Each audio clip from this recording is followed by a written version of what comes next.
Hey everybody, I'm back with as promised, my video about the upcoming ComicConnect Event Auction. That's number 60. This auction started today, December 2nd, 2024, and will end in 2 weeks, between the 16th and 18th of December. Yeah, so as always, interesting books, and it's going to be fun, and some interesting art, and we're going to take a look and enjoy ourselves. Starting here with John Byrne, Captain America 252 interior page. I'm a big fan of John Byrne in general, and I absolutely love the work he did around the Avengers corner of the Marvel Universe. Obviously, the X-Men stuff is the best and is the stuff that made him John Byrne. But his small run on Captain America is one of my favorite runs on the title, and I clearly remember this panel page from back in the day, including the diving page in the second panel, where the signature is actually, which is kind of awkward, but I just remember that and I just loved it.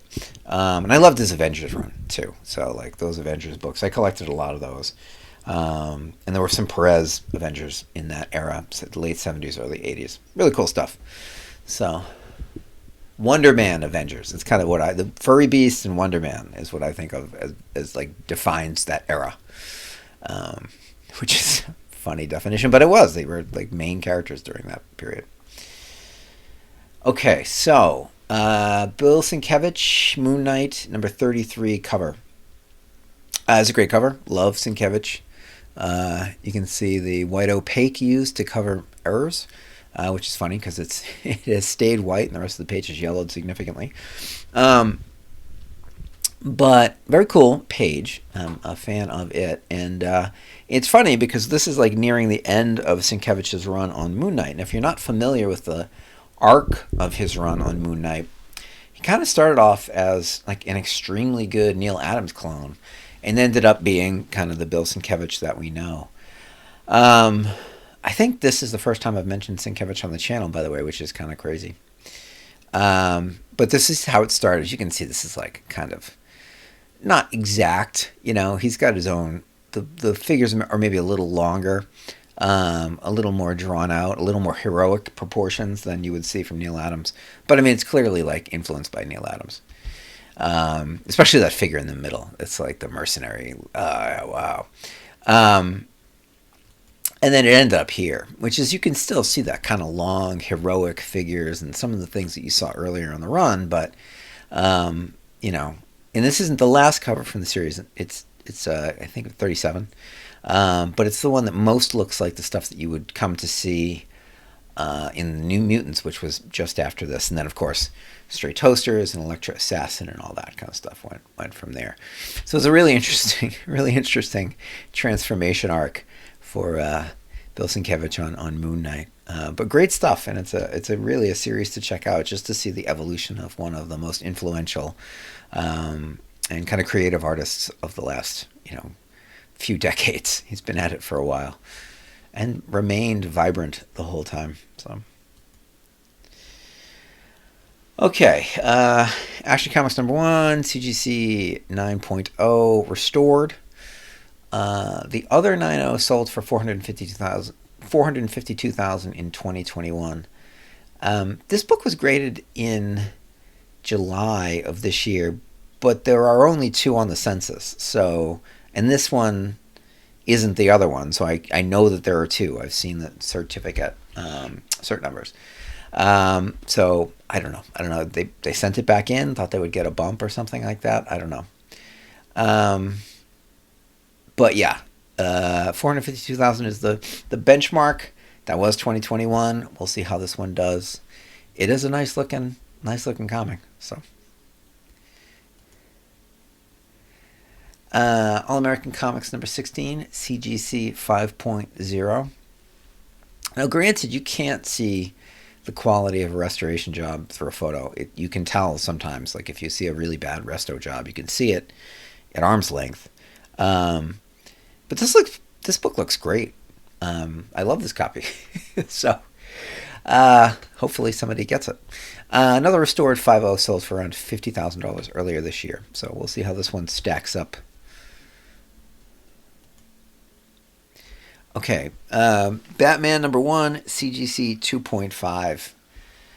This is a great looking low grade copy. Now, if you remember the Heritage kind of recap and preview that I did recently, there were a lot of ugly low and mid grade books in that auction. This is the opposite, right? We've seen some nice looking restored books, and this is a great looking low grade copy.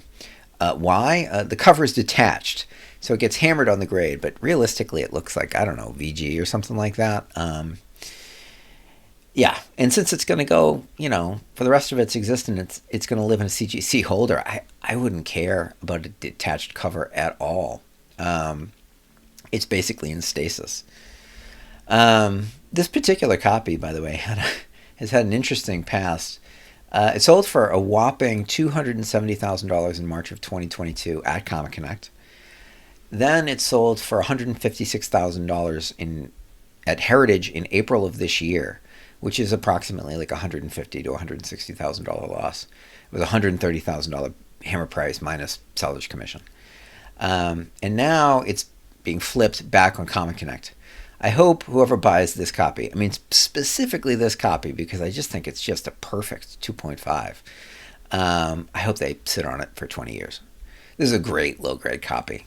It's like easily the best like looking 2.5 you'll ever see. It's structurally, obviously, it's got the covers detached, but I mean it looks great. So for the grade, so get on it if you're in the market for a Batman #1. This is your one. This is your chance. I have no idea what it's going to sell for, by the way. So we'll see. Here's a book on the cheaper. I got a few books, kind of Copper Age books in here, and so this one's on the cheaper end of the spectrum. But it's not as cheap as you might think if you don't pay attention to the stuff from this era. But this is a great example of what we've seen with, Fantastic 3 or Showcase 3, Suspense 3, classic covers selling for remarkable amounts of money when nothing else happens inside the book. And this is the classic cover effect happening in the Copper Age. This is like a $1,500 book. By the way, during the McFarlane hype days, I had a ton of these. I had 25 or 50 or whatever. I think they sold for like $5. I'd have to look at the guide. They had a little bit of a bump, but it wasn't Marvel, so people didn't care as much. And I don't know. I mean, I think they should have back then, and they are now, which is great because this is a great cover. If you like McFarlane and you like Batman, this is your jam, as they say.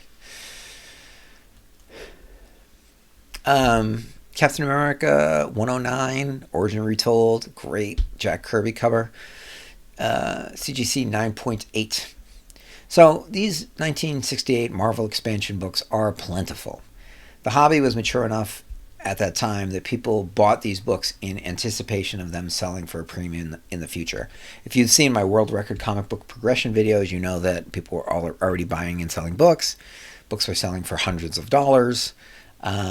So that's why things like Iron Man #1 have a census that includes 3 9.9s, 37 9.8s, and 98 9.6s. People were hoarding them back then. They were storing them, in whatever high quality storage they had at the time. And so a lot of these books survived. I mean, there are Copper Age books that are tougher than Iron Man #1.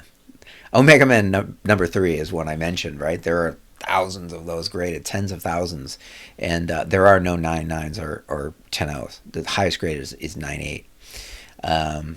Whereas Iron Man has 3 9.9s, and there's a 10 out there somewhere. I guarantee it. All that said, and making fun of them for being plentiful, I love a lot of these books from '68. They're great, and this is one of them. It's one of my favorite covers from that year, from that kind of expansion year. And of course, it was followed by 110, 111, and 113, this Durango issue. So this little, I talked about another Captain America run, the John Byrne run that I liked, but this section from 109 to 113 is just as good as it gets, in that era of the Silver Age. What would one of these previews be without at least one Catman #32, or one Catman comic, in general? Again, a good looking 3.0, really nice looking 3.0. So this book presents very well. Again, it's the trend. It was the opposite trend with Heritage. This trend is like a lot of these low grade books are nice looking, so which is good. First, Marvel Mystery 2 I've mentioned on the channel. I love the yellow cover here. I think that this is a really dramatic cover and book. I know Angel is not, one of the mainstays of the Marvel universe right now, or even then, but it's a great dramatic cover, and the yellow I just love, so I'm a fan. Yeah, let's just give this, like, again, a gorgeous mid-grade copy some love. Okay, so I literally laughed out loud when I researched this book. I just saw it and I was like, oh, it's a church copy and it's a 9.8 and it's a cover I wasn't familiar with. And, wow, let me share that. And then I looked it up in the census because it says scarce in the description. And there are 4 unrestored copies of this book in the census. 4. That might be the rarest book I've talked about yet on the channel. There are 2 sales in GPA in 20 years. The next highest graded, a 6.0 from the Crowley collection, sold for $571 in 2018. Your guess is as good as mine for what this will sell for. I don't even know who collects this stuff, but somebody is. This is a book somebody's been waiting for a long time because, wow, 4 in the census. Master Comics number 7, CGC 9.4, another rarity. Just 12 unrestored copies in the census. The trend continues. Master Comics number 8, CGC 9.4, Edgar Church copy. 7 unrestored copies in the census. And again, the Crowley copy at 6.0 is the next best copy. So these are so much better than anything else. It's just crazy. And that happens with church books, but it's usually not the next best is fine, and there are only 5 of them total. And here we go again, one more. 6 copies in the census. And again, the second best copy is the Crowley at 7.0. But yeah, Master Comics number 9, CGC 9.6. I have no idea what any of these will sell for, but it is going to be interesting to watch them because, like, they could go bonkers because somebody decides, like, well, this is my only chance to get a high-grade copy of this, and I'm trying to complete a Master Comics run in 9.0 or better. I don't know. I don't know that anybody's doing that, but I'm sure somebody is, and this is their chance. The Unseen, number 5, CGC 6.5. It's a great cover, really cool. And in researching it, there's both a Bethlehem and a White Mountain copy of this book. This is from the Black Cat collection, which is one of those ones I'm going to have to research. But there's both a Bethlehem and White Mountain copy of this book, which just kind of made me think of, and the White Mountain is a 9.0, by the way, but it's a reminder of the huge time period both of those pedigrees, covered. Bethlehem started in 1950 and stretched into the Silver Age. I will have to research how far, but it definitely included Marvels from at least 1964-65, as I owned the Daredevil number 6 at one point. I bought it raw from Metropolis as an 8.0 and got a 7.5 from CGC when I had it graded, by the way. And there are several Marvel keys from the Silver Age as well, including the second best Hulk number 1, CGC 9.2. White Mountain stretched from the early 50s, maybe 1949, I'm not 100% sure about that, into the 80s. I forget which series, but Jerry Weist was auctioning books from the White Mountain collection on eBay in the 2000s, and they were from the 1980s, and he was selling them as ungraded lots. I'll have to look on the blog to see which series it was, because I'm pretty sure I covered it. It might have been like Luke Cage or something like that, or like Power Man and Iron Fist. I don't know. I'll have to check. But they both lasted for a decade and a half or multiple decades in the case of White Mountain. White Mountain is crazy. I'm going to do a whole video about White Mountain someday, and your mind is going to be blown because of the breadth of the collection and the quality. That's why it's my favorite. Silver Age, of course. Church wins. Whiz Comics, number 2, first issue. 4.0, CGC 4.0. And it's a Fawcett week here. And this is a really, again, it's the trend with this. This is a really nice looking 4.0. So. Okay, here we go. This one just reminded me of not a joke, but I mean kind of a joke, because like I bet a lot of people talk about how do you make money on comics, and they give you tips and they try and do whatever, and I'm not really going to do that. I may guess what things will sell for, but I'm not going to tell you how to make money. Because I mean, it's a hobby. It should be fun. If you're not having fun, that's fine. If you're having fun, you should be here listening to me. But there is a surefire way to make money on your comic book collecting. It's buy every minor first appearance and in every major title and wait for them to become real first appearances. It works. It's just you have to buy a ton of stuff. So Hulk 271, First Rocket Raccoon, is a similar example from Marvel. And then this book, Batman 386, First Black Mask. This is a 9/8 copy from Batman. If you look at both of these books in GPA, they tell the exact same story. It's actually fascinating. The Hulk book sells for more, but it's still the same narrative. Here you can see Hulk 271 selling not even every year, individual copies selling for between $30 and $60. And then 2012 hits Guardians of the Galaxy, and it goes from a trickle to a flood, and the price quickly jumped to $350 and then progressed up to $1,250 and then eventually actually $2,100. And here you can see the chart. So there's absolutely no volume, no volatility, a flat line, and then 2012 hits, and you got an enormous spike in volume and peaks and troughs, which are visible in the chart as volatility increases. It went from 0 to hero overnight. And same thing for Batman 386. It's not as dramatic because it didn't go as high, but it is kind of dramatic in that it didn't sell at all. So the first copy, 3 copies sold in 2008, and then it wasn't till 2010, 1 more copy, 2012, a couple of copies, and then 2013 it went from being a $50, $60 book to a $381 book, and then started selling kind of like every month. And you can see that same chart, no volume, completely flat, no volatility, to now there's a bunch of volume and much more volatility, and it's had peaks and troughs throughout the years.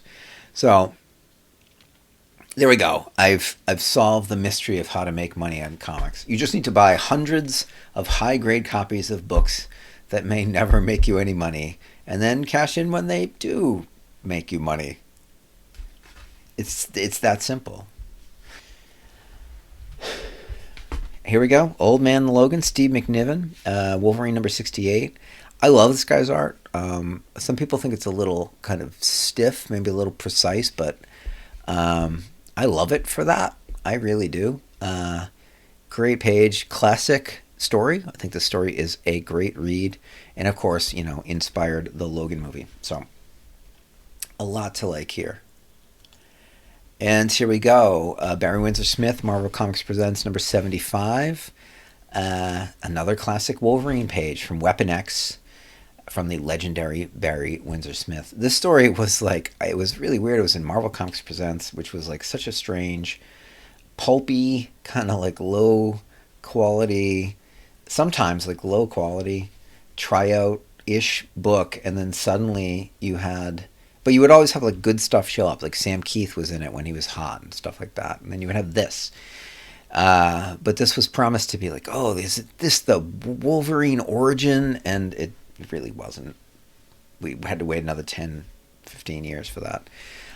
Doesn't matter. Gorgeous art, just beautiful art. And this page is one such example. And let's finish up again with the nice looking book trend and the Detective Comics number 1, which is of course a book that I love.